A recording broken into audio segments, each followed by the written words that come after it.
Okay, welcome, welcome, welcome. This is the most unusual podcast that we're probably ever going to do for the Tulsa Life podcast because today you only get me. So Erin Catron is going to sit here for about 20 minutes and tell a little bit about kind of our backstory of who I am, how I got to the place where I am today, which obviously is not my final destination, but here we are in Tulsa and we're running a pretty successful real estate brokerage, but that's really not the whole story. I think a lot of times people can see, the here and the now and just assume that something along the way has given me an advantage or, maybe an inheritance, maybe somebody helped me get this business started. But the truth of it is that it was hard. And we just recently did some goal setting. It's December of 2023 and everybody's always looking ahead for the next year. So at the end of the year, it's a great time to kind of reflect, see what we've done, where we've been, and then also look forward, to what we're hoping to do. And so casting that vision, understanding, the mission, understanding why we're doing it is really important. So the other day when we were doing our goal setting session with the team, I actually shared a little bit of my story that I don't think that I share that frequently. So I thought I would kind of give you a little bit of insight today to kind of know a little bit more about me. So, born and raised in Stillwater, Oklahoma, really rural area outside of Stillwater, out in the country. We lived on 160 acres, and I grew up really we didn't have a lot, but we had a big family. I'm one of six, and I'm second in line out of those six. And we were kind of staggered. We had kind of one group that was the older group, and then mom and dad later on had, kids later when we were kind of grown up, I would say. So my youngest sister was a kindergartner when my older sister was a senior. So that kind of gives you the range there of how much of a range there was, about 12 years, 14 years, I think, from the oldest to the youngest. And growing up in rural Oklahoma gives you a lot of perspective. So I was actually in a small school called Ripley, which is near and dear to my heart still. And my mom actually is the school counselor at Ripley. And my other sister was a counselor that helped out a lot at Ripley too before she moved out of the area. And it's just a really cool community, but a very poor community. And somewhere that, when you're in that environment, you don't even understand sometimes like how devastating it is to some of those families there. And so that perspective has really helped me a lot throughout my life. But we moved to Dallas area when I was in kindergarten. And shortly after moving to Dallas, my dad lost his job. And I was 5 years old when we moved. And that was one of those things that you can't comprehend what's going on in your family and, why certain things are. But I do remember really great times, and my mom did a great job of making everything fun and trying to always look on the bright side of things. So I remember times that we didn't have a family vehicle. We rode our bikes to the grocery store, put groceries on our handlebars. We ate a lot of red beans and rice. Mom had to budget like a crazy woman just to make sure that we had food, to eat. And so that was something growing up that we didn't actually even see that it was that hard, but my parents did a great job of providing and a really great job of not making it, a stressful environment for us. So I'm super grateful for that. Fast forward, we moved back to what we so lovingly call the farm. And that is our family land outside of Stillwater. And so we moved back to the farm. And then I finished out high school at Ripley. So we lived in Dallas area for 5 years, moved back. And through that time, just learned a lot of really cool things. I was in FFA. If you don't know what FFA is, that is Future Farmers of America. Yes, me. I was a future farmer of America. But I went on the non-traditional side of things, and I had some really great role models, growing up. And one of them was my FFA advisor and got me plugged into parliamentary procedure, which is running meetings and public speaking, which I use all the time now, and just that non-traditional side that I was able to develop a lot of skills that maybe if I'd been at a different school, I wouldn't have. And so I'm just so grateful for the opportunities, even as limited as they might be, that I was able to take advantage of. Also being from a small school, my grandpa told me that when he was a professor at OSU and at OBU. And he would always tell me, Erin, being from a small school is an advantage. And it's really cool because you can always tell the kids from the big schools, sometimes they come in a little bit more prepared. Sometimes they, know how to study. They have better habits. They've been in these environments that they're more equipped for large classrooms, that type of thing. But he said the kids from the small schools are so much more personable, and they will come and ask for help, and they will get to know their professors. And he said you can always tell the kids from the small schools. So everything that we did, I tried to always try to look at the benefits and advantages that I could find from being in situations that maybe I didn't have any control over, or it's just the way that it was. So after graduating from Ripley, I went to OSU, and I always get made fun of because I was valedictorian of my senior class, and we had the largest class ever to graduate at to that point with 43 people. And we also had like 4 valedictorians. So my husband always says, "Oh, congratulations, you were top 10 and you were valedictorian." And I'm like, "Yeah, but you know what? It worked out, and I got a scholarship, and I got to go to OSU, and it was a great experience." I got to join a sorority. I had my school paid for, so therefore it allowed me to be able to open up other doors of things that I had to pay for out of my own pocket, had a job, and really had to understand the value of earning a living, going to school, and also doing things socially that were important to me. So that was also something that was an advantage from coming from a small school, that we had the ability to get scholarships in that way. So I'm very, very grateful for that as well. I did not graduate from OSU, and I am the only one out of 6 in my family that failed to graduate college. So that's also something that I look at now on the other side of that is not a failure, but something that I also learned from, and that I can encourage other people to finish and don't waste, scholarships. Don't waste that money. When you get on the other side, you're like, "Oh my gosh, all that money that I threw away, and I don't have a degree." But I also know that I can encourage people who don't have degrees and who haven't finished school, and you can still be successful, and that doesn't have to define you. It doesn't have to, ruin anything for you. There's still opportunities in every single thing that you're doing. So I kind of hang my hat on that now that I'm one of 6 and I'm the only one who didn't graduate. But I also think that, I don't feel like a failure. So we'll just say that. So after college, moved to the Owasso area and got my license to do massage therapy because I was working at a day spa at the front desk, and I thought, man, these girls are making a lot of money. I can do this. I went and got my massage therapist license. I was still trying to figure out what I was doing with my life and finding my way, and did that for a couple of years. I actually loved it. Worked at the day spa. I was young. I could make my own, schedule, and it was a lot of fun. And so I did that for a couple of years. And then I met my now husband, Dirk, and he actually had businesses that he owned. They were the car businesses. He had a dealership in Pryor. He had a dealership in Veneta. And then he had a couple other like smaller car lots in different areas when I met him. So we dated, fell in love so fast, of course. And within a year, we were finding ourselves ready to get married. And it was a fast year. It was a fast, fun year. And we got married in, let's see, now I'm going to have to think really hard. Married in January of 2006. I got pregnant with Noah in March of 2006. And during the summertime, if anybody remembers the 2006 time for car dealerships, it was not a friendly time. And if you remember, like everybody was going bankrupt.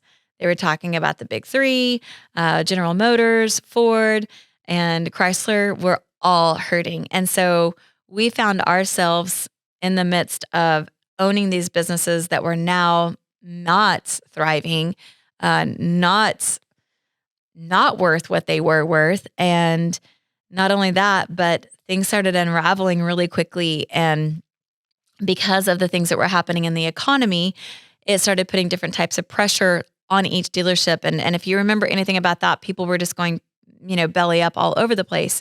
So kind of the same thing. We navigated that as best we could. But by the end of that year of 2006, we had to sell those businesses. And we were lucky just to sell them for a loss. And we definitely weren't able to make any money on getting out of those businesses. So we decided that we were going to try our hand at real estate. And we were the stupid people that decided to buy a couple of houses in Florida in 2006, right after we got married. So we bought these homes in a gated golf course community, which sounds great until they plummet and the value gets cut in half. So now we have houses in Florida that are worth half of what they were worth. We had mortgaged them, so we had bills that we were paying on those. We had losses from the car dealerships. We had obligations on other fronts that we were responsible for. And we found ourselves in a huge hole, like huge, and decided to move to Florida. Noah was born in December of 2006.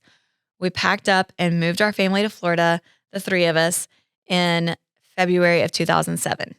So by 2007, we moved into one of the homes that we owned, and we're trying to figure out, how do we sell these homes? How do we get out of this? And that was kind of the first of that whole foreclosure short sale era. And Dirk and I decided that we were going to do business with a brokerage there in town where we were living in Sarasota County. And our first year in real estate, first 6 months in real estate, did not go as planned. It actually sucked. It was the worst time to get into real estate. The market was crashing. Prices were plummeting. People didn't know what to do. We didn't know what to do. We were brand new to real estate. We were brand new to the area. And on top of that, we had Dirk get diagnosed with fatty liver disease. He hardly could get out of bed. He was really sick. He had a heart condition that they found. Noah was a newborn, did not sleep, maybe 2 hours at a time. He loved getting up all throughout the night. Bless his heart. Thank you so much. I think I learned not to sleep for like a year or two of my life, and now I'm not a good sleeper at all. I'll blame that on Noah, but not really. He's well worth it. So we had these questions like, well, what are we doing? Can we continue to do this? We had gone through every penny that we had, every 401k. I didn't have a 401k as a massage therapist, but Dirk did, being a business owner for years and years and years, and basically came to the point where we had nothing. And we had less than nothing. We had a huge deficit and a huge hole. And we had to have this moment that, I mean, it was not easy. We had bill collectors calling us. We had, people showing up saying, hey, you're behind on these payments, or you haven't made these payments, or this person are saying that you owe them XYZ. And when you just don't have anything to pull from or to give, the only thing you can do is like sell all your possessions, sell everything that you can, try to get money however you can, try to support your family in any way you can. I remember date nights going to the Little League T-ball games because they didn't charge for admission, and literally walking Noah in his stroller and eating a hot dog at the ball game as our date nights. And it was just those moments when you're in that, sometimes they can seem so dark, but then you see all of this brightness too, that, God had given us this beautiful baby, and he pulled us through those times. And together, Dirk and I had to figure out and navigate, just the two of us, because we moved to Florida and we didn't have anybody there. And so we were all alone, and together we had to, come together and be strong and survive. And I just think that experience that I had and that we had together equipped us and prepared us and gave us a heart for other people that go through those same type of things, and that now we can relate. We have our own story, but then we can also appreciate other people's stories. And it's also a story of hope, because not long after that, we decided to go out on our own, and we were going to start our own brokerage. And of course, we had failed miserably for the first 6 months. We sold 2 houses between the two of us in 6 months. So to say the least, real estate was not working out for us. And we'd spent all of this money investing in postcards. And I mean, we were knocking on doors, and we were doing door hangers, and, whatever we could do to try to figure out how do we make this real estate thing work. And it had not worked. So we decided that we were going to partner with somebody that we had met at the brokerage that we were with at that point. And then we had another lady there that was a sweet lady that happened to have her broker's license. And we basically just said, if we give you a sweetheart deal, will you be our broker? She's like, absolutely, I'll be your broker. And so the four of us, Dirk and myself, Russ Smith and Phyllis Pritchard, started our brokerage. And from that point on, God just blessed us. And there's no other way to really even explain it. We worked really hard and we dug ourselves out of that hole slowly. It was not overnight. It was definitely hard work. And in 2015, we had gone out on our own, even from our partners at that point, because in Florida, it's a very transient kind of area. And so they had moved back to different areas out of that particular place. And so we opened up Erin Catering and Company. In 2015, we felt a calling to come back to Oklahoma. And it wasn't something that was planned. It was some family things that were going on, health-wise, that we just knew that we needed to be back with family. So in 2015, again, we picked up with basically nothing, very little, and started all over again. And that is how we came back to Tulsa. We're not from Tulsa.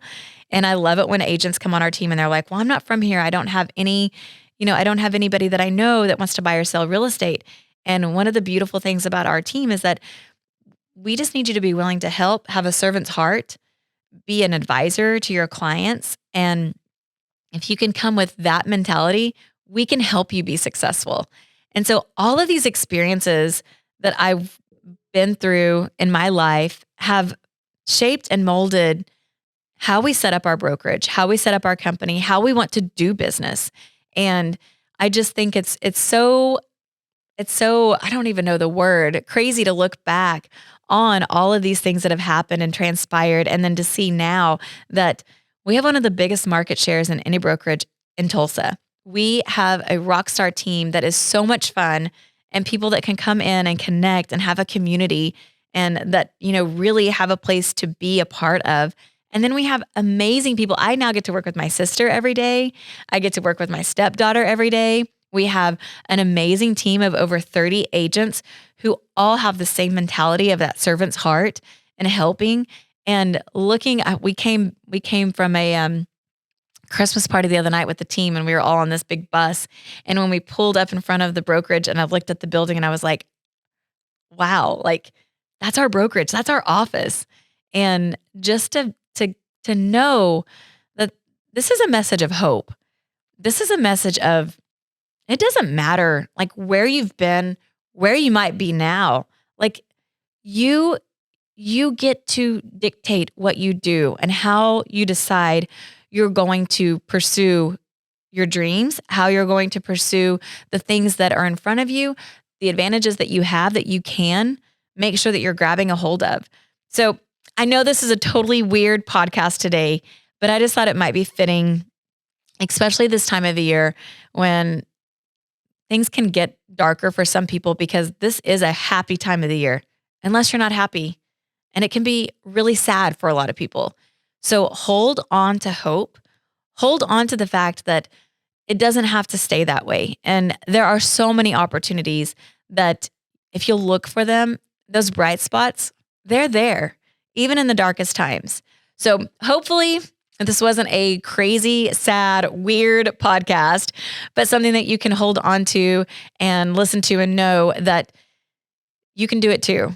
And obviously, if a little girl from Ripley, Oklahoma can figure out how to navigate life in a way that you can get out of those holes, out of those deficits, then you can too. And reach out to us. I would love to connect with you. I have people a lot of times that will want to reach out and go, hey, I didn't even know your story, but tell me how do I climb out of these holes? And so just know that we're not here just as a resource for real estate, even though we'd love to be your go-to resource, but there's so many things that are bigger than that. And we want to just be a resource, period. So if you find yourself in a season of despair and you're looking for that hope, we'll help you. We'll help you find it.